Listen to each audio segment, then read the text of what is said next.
If your career was a business, would you invest in it or would you fire yourself as the CEO?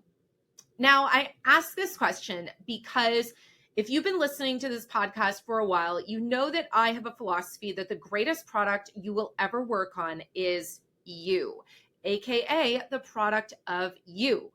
And if we're going to think of ourselves as products, we also need to think of our careers like businesses. And as a business owner myself since 2012, I have learned a lot of lessons, and I want to share one of them with you today that is going to help you make smarter decisions in the business of your career. So let's dive in. So I started my first official business, I guess, in 2012 when I quit my job in New York City with no plan and just jumped into the world of doing user experience design and research consulting. I didn't have a gigantic savings lined up. I didn't have clients lined up. I just quit my job on a Friday at the startup I'd been at for 3 years. That's a story for another day.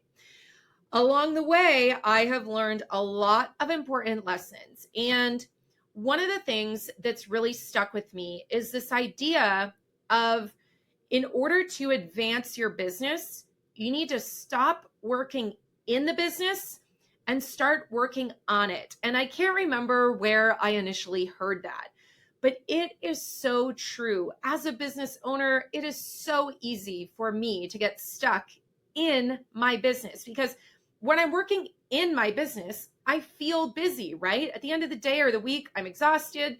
I've done a million things. I don't even remember what I did 6 hours ago sometimes. And I think I'm working on my business, but I'm really stuck in the weeds doing stuff that I could probably delegate. The big lesson here is that when you spend a lot of time working in your business, what are you doing? You're not working on your business. And if you want to grow your business, you need to stop working in it and start working on it. So I want to give you a couple of examples. In my own scenario of being the CEO of Career Strategy Lab, my UX job search accelerator, I always end up getting pulled into working in the business. And I'm going to give you some examples of what that means. Even just this morning, what was I doing? I was doing a lot of important things. I was posting on LinkedIn. I was tweaking some marketing we're doing. I was replying to some DMs. I was promoting this upcoming workshop we're doing in various LinkedIn groups and Facebook groups, etc. And I was making zaps too. I was troubleshooting some formulas and I was working in my business, right? In the nitty gritty. Now, of course, those things are important, but as the CEO, is that the best use of my time? And oftentimes the answer is no, because my time is a lot more valuable when I work on the business. So let me give you an example. Around, 6 months ago, I kind of set aside 3 days where I got out of the nitty gritty of my business, zoomed out and looked at the data, looked at some high level stuff and really started to think about like what's working, what's not working, what are our goals, etc. And I spotted some really important data that kind of shone a giant spotlight on an opportunity. And so I spent, 2 days kind of tweaking some marketing stuff. And what did that do? It created $100,000 of extra revenue in approximately the last 6 months, which blows my mind.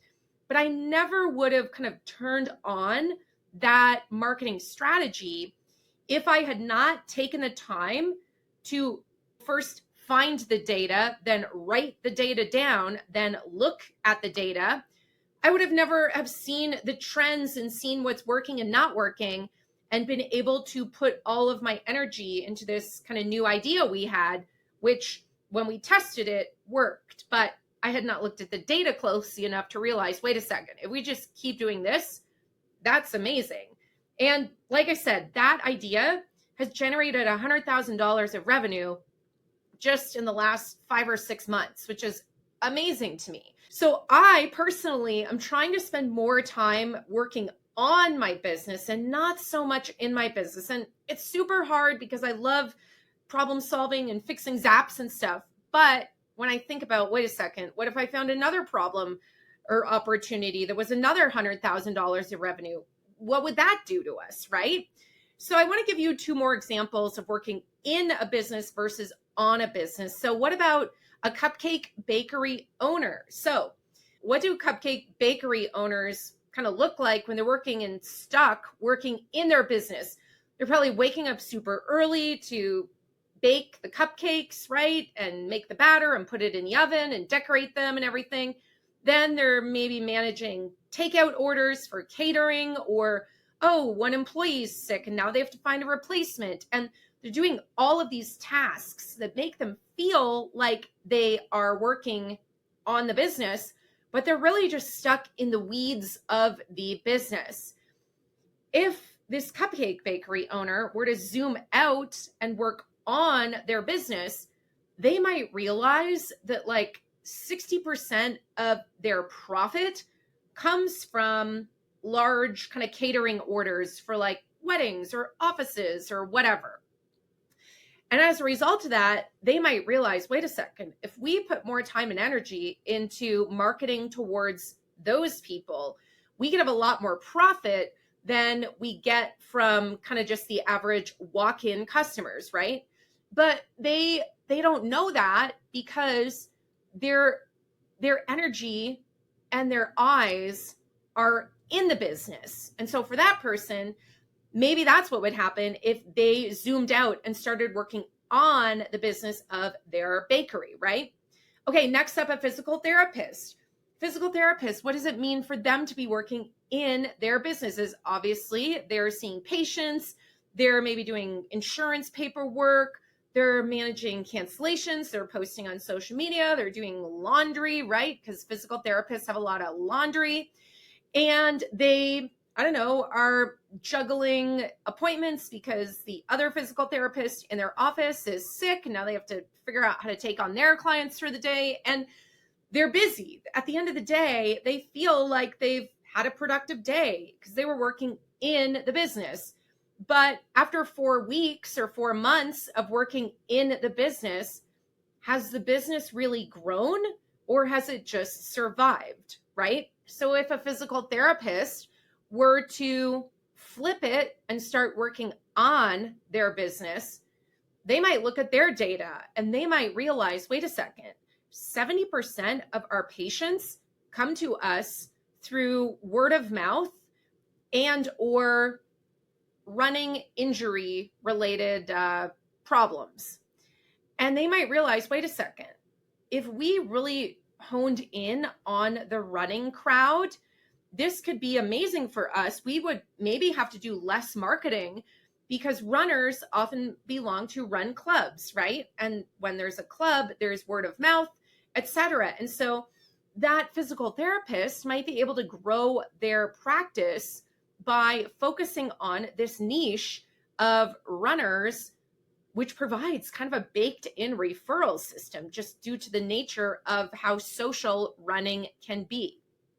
Now, you don't have to be a business owner, right, to benefit from this shift of working in something versus on it. You're the CEO of your career, right? You're already thinking of how you're working in your career versus on it. But I want to give you some examples to help you see maybe other things that you're doing that have you caught working in your career instead of working on your career. So let's dive in. So let's look at some examples of working in your career or in your job search, right? The same can apply. You could be working in your job search versus on your job search. So maybe you are applying to 50 jobs a week and you're just going for that quota every single week, or you're redoing your resume, your portfolio every weekend, you're learning to code, or you're trying to learn Lovable, or you're trying to get certified in some new AI certification because you think that's what you're supposed to do, because that's what your LinkedIn feed says, and that's what the UX influencers are all telling you you should be doing, right? Sure, you're working in your job search, you're working in your career, but what's the trade-off, right? What are you not doing? And so let's look at that. let's zoom out and think about what it would look like to be working on your career instead of just on this hamster wheel of applying to more and more jobs, redoing your portfolio, learning to code, learning AI, learning whatever. So working on your career might look like, number one, let's go to the job search example. Before you ever apply to a single job, someone who works on their career first would come up with some criteria of what jobs they want now, but also what they want to be doing in 2 to 5 years from now. And this is a mistake I see a lot of job seekers make. They're so focused on the near term that when it comes time for them to want to get that UX research manager job they've been really desiring, they're not qualified. Why? Because the job they just took didn't set them up to acquire the skills and experience they needed 2 or 5 years from now to get hired as that UX research manager. So someone that works kind of in their job search and gets caught up in all the like nitty gritty tasks, they're just apply, redesign resume, redesign portfolio, etc. Let me send some network requests, coffee date requests, cover letters, everything, right? The person that works on their career is more intentional, thinking about the short and the long term, and aligning their decisions with those things. So that's one example. Let's look at a few others. All right, let's think about relationships and networking, right? Something that a lot of people talk about, makes many people feel gross and just totally turned off. And people that are stuck in this kind of cycle of working in their career would approach networking and relationships as very transactional, right? They're just spending time on LinkedIn. They're liking a bunch of stuff. They're leaving one-word comments like, thanks, cool, neat, awesome, you know? They're sending connection requests with like vague or generic or boilerplate text like, let's find synergies with each other. Like, what the hell does that even mean? Someone that works on their relationships in their career is going to be a lot more intentional. Number one, they're not going to be focused on amassing a giant network. They're not focused on the size of their network. They're focused on the quality of the relationships in it, right? Because who cares if you have 500, 1,000, 10,000 connections or email addresses or whatever? What matters is how well you know those people and how well they know you. Because if someday you need help, you are laid off and you post on LinkedIn that you're laid off and you're looking for a new job as like user researcher or something, and 0 people like or leave a thoughtful comment or send you a message to help you out, that tells you the quality of the people that you supposedly had in your network were not that great because it was kind of just transactions, right? So someone who works on their career, specifically on the relationships in their career, they are more intentional. They're not trying to have relationships with 500 people, but maybe once a quarter, they aim to have coffee or pick up the phone and call 5 people or send a thoughtful, personalized email update to 5 people or something. I'm just making up the 5 number. Don't go post that on LinkedIn and say it's a new UX rule. But that's the difference between working in your UX career and on your UX career when it comes to relationships. Another thing, skills. We kind of briefly talked about this, but someone who works in their career is trying to learn everything, right? Every skill, every trend, whatever. Someone that works on their career is more thoughtful about the skills they prioritize, right? They don't try and learn everything.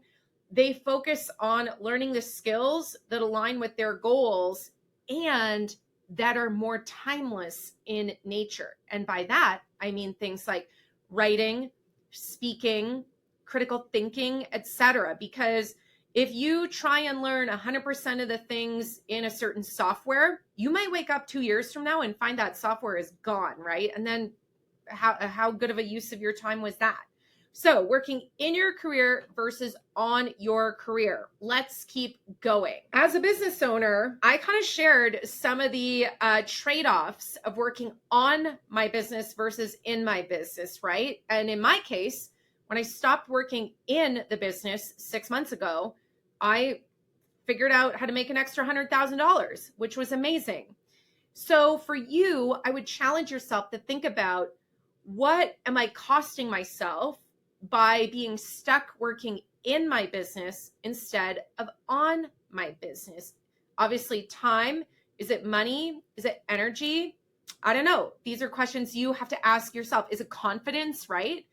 So we need to be very mindful of when we are stuck in the business, in your career, and force ourselves to come out and work on our career or on our business. And a couple of ways you can do this, like just put it on your calendar.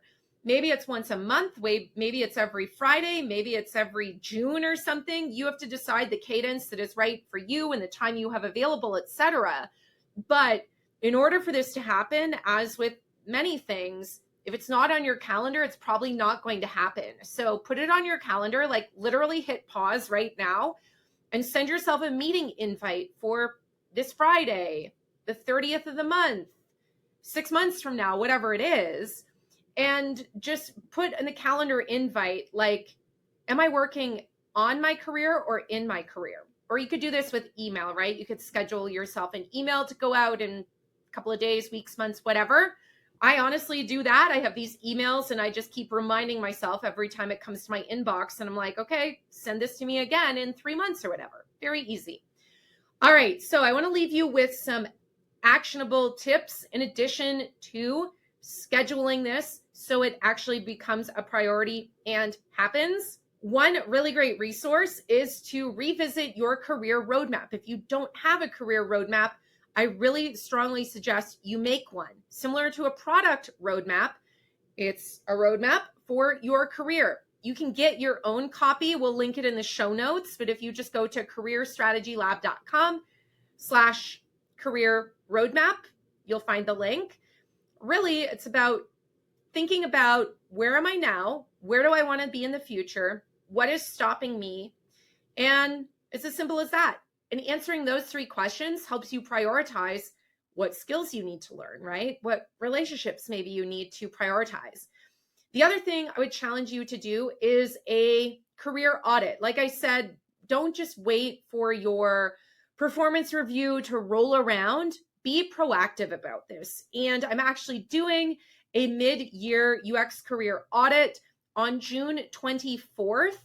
It's only 30 minutes. It's going to be really quick. If you want to join me, just go to maven.com/Sarah Doody and you'll get that link. Also, we'll link it in the show notes. And if you listen to this after June 24th, there should be a recording, so you'll still find it. All right. I want to leave you with 3 quick questions to think about on your own or with a friend or colleague or who knows. So number 1, where are you spending too much time working in your career or in your job search versus on it? Number 2, what would working on your career or job search look like for the next 30 days? And if 30 feels too big, make it a week, whatever. But think about, what could I shift in terms of how I spend my time, how I spend my energy, etc., if I were to focus on working on my career? In my case, with my business, it would mean every Friday I review this spreadsheet I have of metrics that I kind of consider like the ICU triage board of my business. And when I pay attention to those numbers, guess what? We make more money, the team is happier, and our clients are happier, which is awesome. Question number 3, what is one high leverage career move that you are not doing because you're stuck in the busy work of working in your career or in your job search? Is it, I need to stop redesigning my resume or my portfolio and think about the larger strategy of it? And it's probably a content strategy issue, because it's not so much about the design of your portfolio, it's about the message and the story of it. And that is likely a content challenge that you are ignoring because it's more fun to play with the fonts and the layouts of your resume and your portfolio than it is to write down and think about the story you are telling in your resume bullet points, in your portfolio, etc. That's just one example. All right, so I hope, even if you're not a business owner, although it is the business of your career, I hope this idea of working in your business versus on your business has given you some really practical things to think about and hopefully inspires some changes in your behavior so that you can reach your UX or product career goals more quickly. All right, don't forget to check the show notes. I will link to the UX career roadmap and the mid-year check-in for UX and product people happening on June 14. If you're listening to this after, the replay should be at that URL also. So check the show notes. All right, that's all for today. I'll see you in another episode.